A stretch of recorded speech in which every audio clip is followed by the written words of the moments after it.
Now after the death of Moses the servant of the Lord, it came to pass, that the Lord spake unto Joshua the son of Nun, Moses' minister, saying, Moses my servant is dead.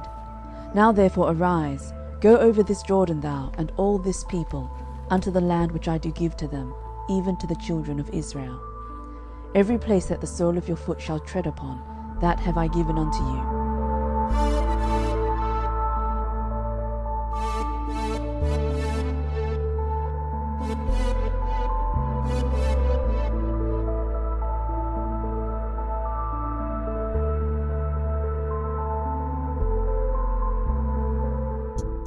Today's letter is Kaph, and it's a picture of the palm of the hand. This letter corresponds to the Hebrew word Kaph, which means palm of the hand and also sole of the foot. Last time around we talked about the letter Yod, which means hand in Hebrew. There's also the letter Kaph, which means hand, but it's a specific part of the hand. It's your palm. So your Yod has a Kaph, and your foot has a Kaph. It is with the Kaph of your foot that you tread on the way. And so we see the letter Kaph in the Hebrew words for way and for tread. The way is ha-derek, and it comes from to tread, which is darak.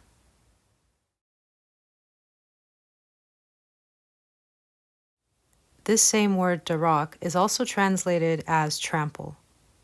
If you've ever seen the ancient process of making wine, you've seen people step into huge vats of grapes with their bare feet and begin to trample and stomp and crush those grapes in order to release the liquid. This is just part of what the Kaph does. It crushes. And so a lot of the words that have to do with a sense of crushing have the letter Kaph in it. And it could be a physical crushing or even a mental crushing.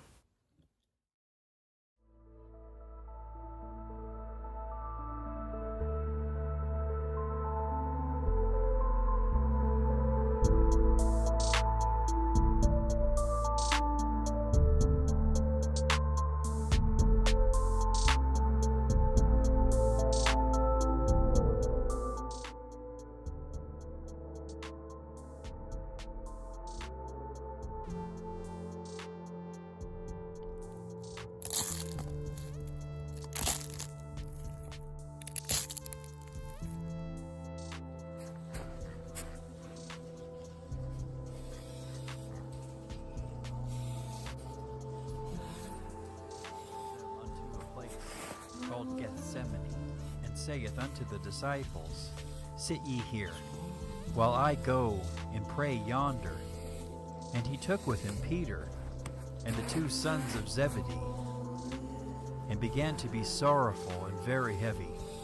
He saith unto them, My soul is exceeding sorrowful, even unto death. That's ka'ab, pain. And from pain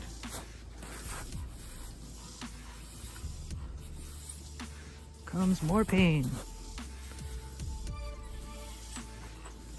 Makov, translated as pain and sorrow.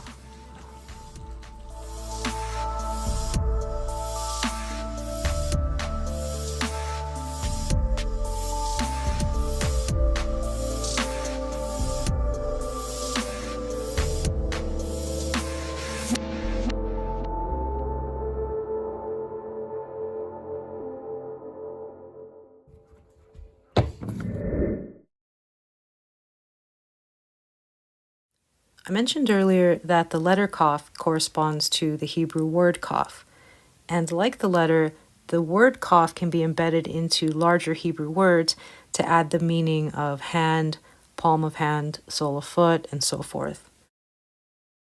This letter is called Kaph, and the sound it makes in Hebrew is the K sound.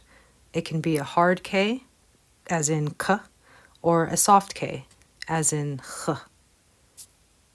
This letter is called Pe in Hebrew, and the sound that it makes is the P sound, and it also can be a hard or a soft sound. The hard sound is P, and the soft sound is F. Both of these letters are actually ancestors of modern English letters that we use today. The Hebrew Kaph became the Greek Kappa and was used by the Romans to create the letter K. The Hebrew Pe became the Greek Pi, and we use it in our Latin-based alphabet today as the letter P. Kaph has several meanings in Hebrew words. We've already seen it used to mean to crush, and also to mean hand, or palm of hand, or sole of foot. But one other common meaning of Kaph is to cover. We see a pretty plain illustration of Kaph being used as a cover in the story where Moses asks to see Father's glory. Father agrees, but says that he will first cover Moses with his Kaph, with his hand. The word cover there is sachak in Hebrew, a word with two Kaphs.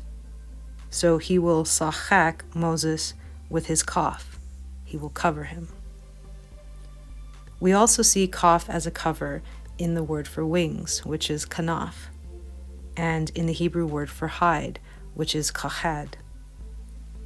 And it's also part of the Feast of Tabernacles, the covered shelters that the Israelites build every year for this feast are called Sukkot, which is a word with a Kaph. One more note on how the Kaph is used in Hebrew words. If you saw our last episode, you know that the letter Yod is added to the end of words to mean my. Kaph performs a similar function, and it's added to the end of words to mean your. So this is my, and this is your. It's paleo, it's awesome.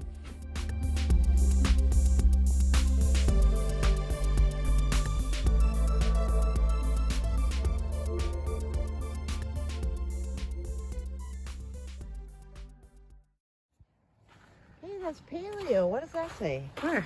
Right there. Oh. That's paleo for watch out. Oh, wonder what he's warning us of. Let's see. Let's keep going. Well, there's more paleo over here. Looks like a yod. Yeah. Yom.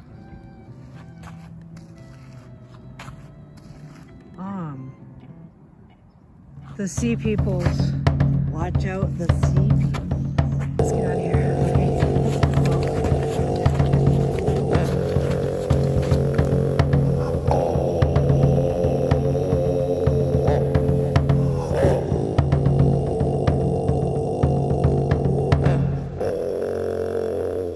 So looking at the Mediterranean, when we see the Eastern Mediterranean, the place they called Phoenicia, where the Phoenicians lived.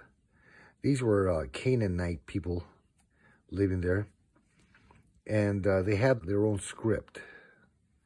You can see here from Ugarit, it was going all the way down. Now, when what you would call Greek islands, Greek empires collapsed due to piracy, what they call the sea peoples came and destroyed city after city after city. They are the ones credited with destroying the Hittite Empire and ending the kingly line. The sea peoples are also credited with genociding the Canaanite nations along the coast. Now, when you see the script from the Canaanites, it looks like this. The stone from Ugarit was the last message sent in Canaanite language to the king, we presume, of Egypt, since everything else was gone. And after that, there was no more Canaanite writings anywhere. That was the end of it. That was what they call the Dark Ages.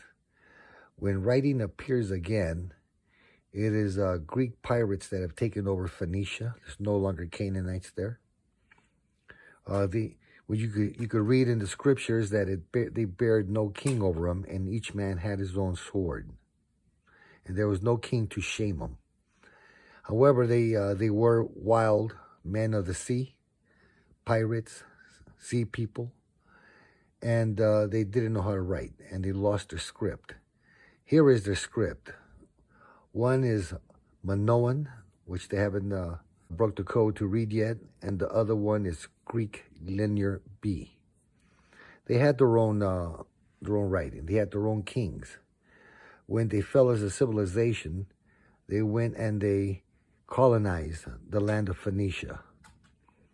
And there's no longer anyone that could read and write. And who did they make friends with? They were brothers with the Israelites. And the Israelites showed them their script, and the Phoenicians took it all through the Mediterranean. And so it looks like Etruscan. It looks like Carthaginian. It looks like from the Isles of Greece. So that's where you got the Hebrew alphabet spread throughout all the Greek peoples. And that's where you get the Greek alphabet and the Roman alphabet, and what you call the European alphabet. You could probably thank the Sea Peoples or the Pirate Kingdoms for the spread of the Hebrew alphabet.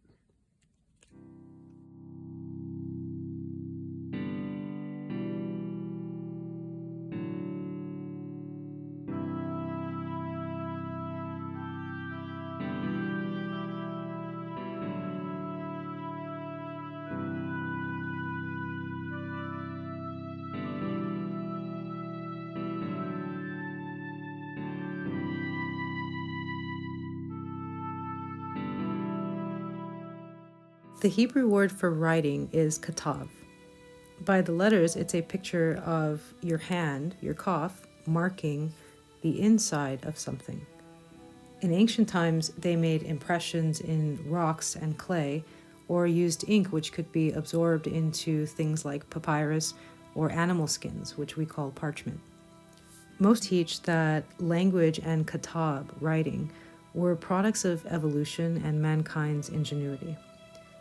But in the first pages of Genesis, we see a creator speaking in a single language to the men and women that he had created, and we see that they were built and born with an ability to understand this language. And in Exodus, we see evidence that God has his own writing system, so he has authored languages, and he is clearly able to write.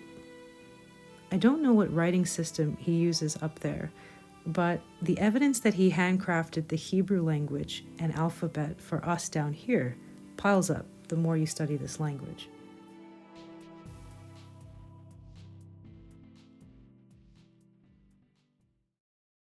It's written that he called the sea Yam. That's a yod and a mem. He could have called it anything, but he named it a word which in Hebrew has a symbol for water. There's also the Hebrew word lech, which means go and walk. Lech is a picture of a staff and a hand, a kaph. And we see people being told to lech, to go, all throughout scriptures. And anytime you see the word walk, the root word is lech. Moses was even told at one point to take his rod in his hand and go, which is a beautiful illustration of the word lech.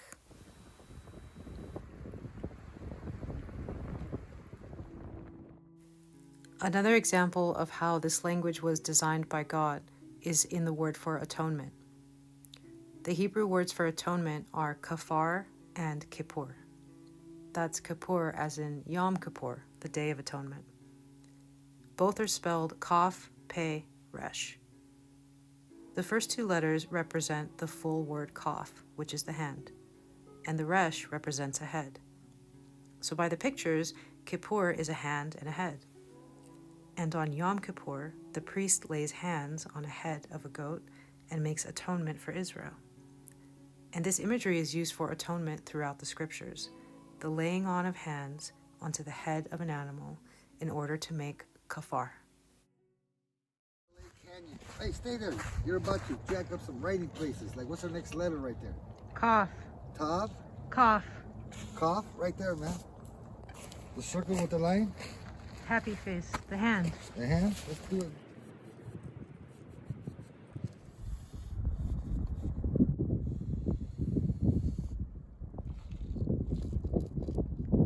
That's Aramaic.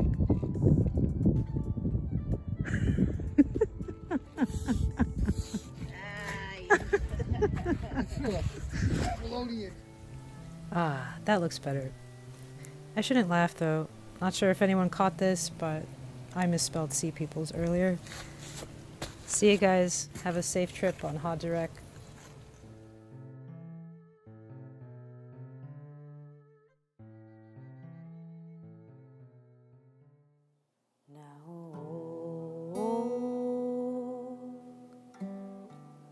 Oh, you travelers, oh, you travelers, come home now. Oh, you travelers, oh, you travelers, come home. If by train, if by word, or if by grace, my Father leads the way. Leave your ruins to their fate, all your loss is not in vain. If my Father leads the way. Now, oh, you travelers, oh, you travelers, come home. If by air, if by train, if by word, or if by travelers, as my Father, oh, you travelers, come home. Leave your ruins to their fate, all your losses to your traveler, and my Father, oh, you travelers, leads the way. Come home.